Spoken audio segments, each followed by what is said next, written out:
The English Revolution of the 17th century was more than just a national event. It marked the beginning of a new era, not only for England but for Europe as a whole. It was the first major bourgeois revolution, a moment when the rising capitalist class challenged the old feudal order.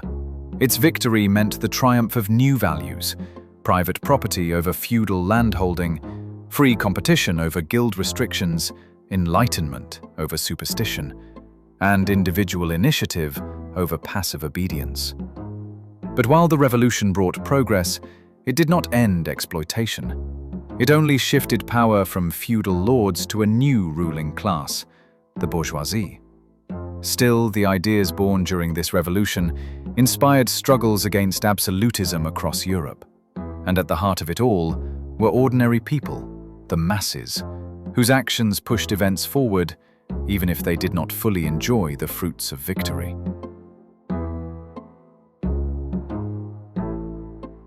By the 1500s and 1600s, England's economy was changing rapidly. Industry grew fast. New technologies boosted coal mining, iron smelting, shipbuilding, and pottery. Cloth remained England's main product. Instead of exporting raw wool, the country now exported finished cloth, making up 80% of exports. New industries appeared: cotton, silk, glass, paper, soap. Trade expanded worldwide. English merchants challenged rivals in Europe, set up trading posts in India, Surat, Madras, Bengal, and built colonies in the Americas: Barbados, Virginia, Guyana. By 1639, customs revenue had tripled compared to the early 1600s. Manufacturing spread. Large workshops employed hundreds of workers, but in many areas, especially textiles, production moved to the countryside. Poor peasants worked from home for wealthy merchants, a system that fed capitalist growth. Yet, despite these changes, England was still mostly agrarian. Most people lived in villages, and London, with 200,000 people, was the only more city. In fact, England lagged behind the Netherlands in trade and industry.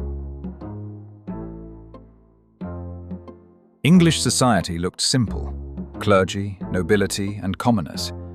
But beneath the surface, class divisions were shifting. The new nobility, gentry. Many landowners turned toward capitalist farming, investing in trade and industry. Wealthy merchants bought land and joined their ranks. This group became the backbone of the revolution. The old nobility, the traditional aristocracy, especially in the north and west, clung to feudal rents and royal patronage. They resisted change, even as their economic power declined. The bourgeoisie, divided between the rich elite tied to the crown and the more independent merchants and manufacturers who fought royal monopolies. The common people, small farmers, artisans, and laborers, had no political rights but played a decisive role in pushing events forward.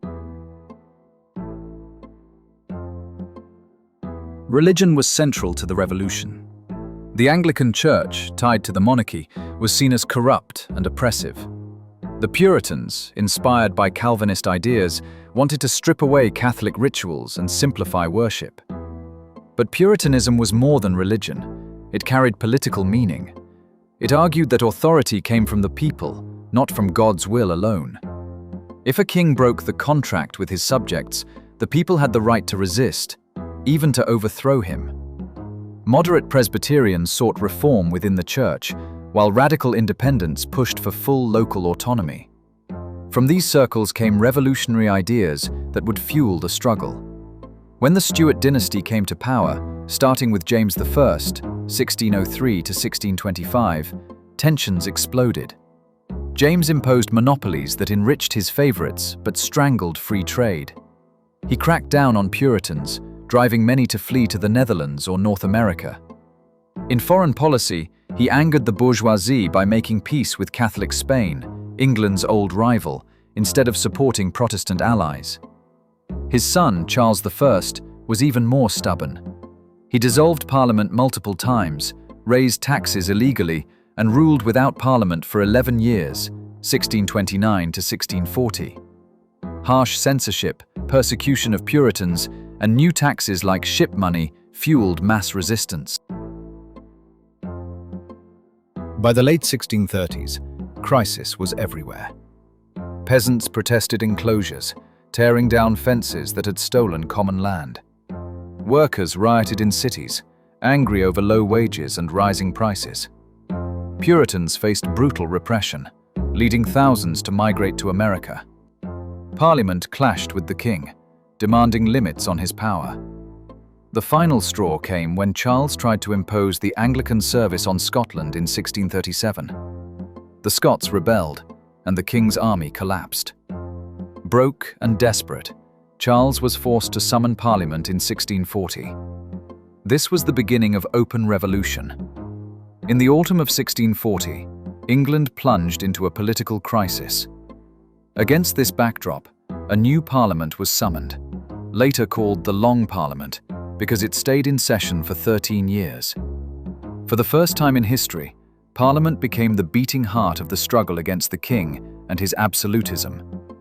Most MPs came from the new nobility and the rising bourgeoisie, merchants, landowners, and men shaped by the new capitalist order.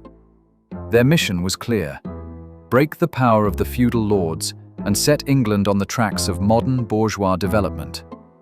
They set themselves three big goals: punish the king's corrupt advisors, make sure tyranny could never return, push church reforms to completion, and they acted boldly. Strafford and Laud, the king's strongest allies, were thrown into the Tower. The infamous Star Chamber was shut down, illegal taxes abolished. Even Charles I was forced to sign a law saying he could not dissolve Parliament without its own consent. But behind every success stood the people. London's apprentices, craftsmen and sailors took to the streets, backing Parliament and pressuring the king to give way. Strafford's execution, carried out under the roar of the crowd, marked the end of the Revolution's first stage. In 1641, rebellion erupted in Ireland against English landlords. For the Irish, it was a fight for freedom. For the English gentry, it was a direct threat to their property. At the same time, Parliament presented the Grand Remonstrance, a massive list of accusations against the king, from illegal taxes to disastrous wars. But its most important demand was new. Parliament wanted control over ministers and the army. This was a decisive step toward parliamentary government. Charles would not give up easily. In January 1642, he stormed into Parliament with soldiers, planning to arrest its leaders. But the deputies slipped away. London exploded. Huge crowds surrounded Parliament, shouting "Privilege!" to defend the rights of their representatives. Charles was forced to flee the capital. Civil war was now inevitable. In August 1642, the king raised his banner at Nottingham. England split in two. Cavaliers, the king's men, nobles, courtiers, and the Anglican Church. Roundheads, the parliamentarians, the bourgeoisie, the new nobility, and the common people. Parliament had the navy, London, and financial resources. But victory demanded more than money. It required discipline and spirit. That's when Oliver Cromwell rose to the stage. He realized England needed an army that fought for belief, not just for pay. Out of this vision came the new model army, disciplined, organized, and fanatically loyal to its cause. At the Battle of Naseby in 1645, Cromwell's troops smashed the Royalists. Charles I was taken prisoner. The First Civil War ended in a clear victory for Parliament. But the common people soon felt betrayed. Taxes climbed, prices soared, villages collapsed into poverty. The men who had bled for freedom saw no reward. This gave rise to the Levellers, a movement demanding equal rights, freedom of speech, fair elections, and even universal male suffrage. Their leader, John Lilburne, earned the name Honest John.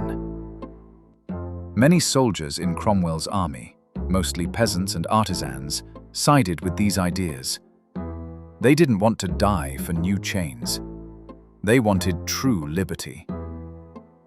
But Cromwell chose a different alliance, with the wealthy, not the poor. Leveller uprisings were crushed without mercy. Charles tried one last gamble, exploiting divisions among his enemies and starting another war. But he was defeated again. In 1649, the king was put on trial. Found guilty of crimes against his people, Charles I was executed on January 30th in London. For the first time in history, England became a republic. But real power rested in the army and in Cromwell himself. He crushed uprisings in Ireland and Scotland with brutal force, and at home imposed strict military rule. Formally, England was a republic. In practice, it was a dictatorship. The common people were once again shut out of power, while the rich grew wealthier from confiscated lands. In 1653, Cromwell assumed the title of Lord Protector. His protectorate was a military dictatorship paired with bold foreign expansion. England fought the Dutch and the Spanish, seized colonies, and laid the foundation of a future naval empire. On the surface, Cromwell made England strong. But ordinary people were exhausted by taxes, military oversight, and the lack of real freedom. When Cromwell died in 1658, his son Richard proved too weak to hold power. Army leaders and the wealthy elite decided it was time to bring back the Stuarts. In 1660, Charles II entered London in triumph. The English Revolution was over. 20 stormy years that transformed the nation and gave Europe a lesson in power, liberty, and betrayal.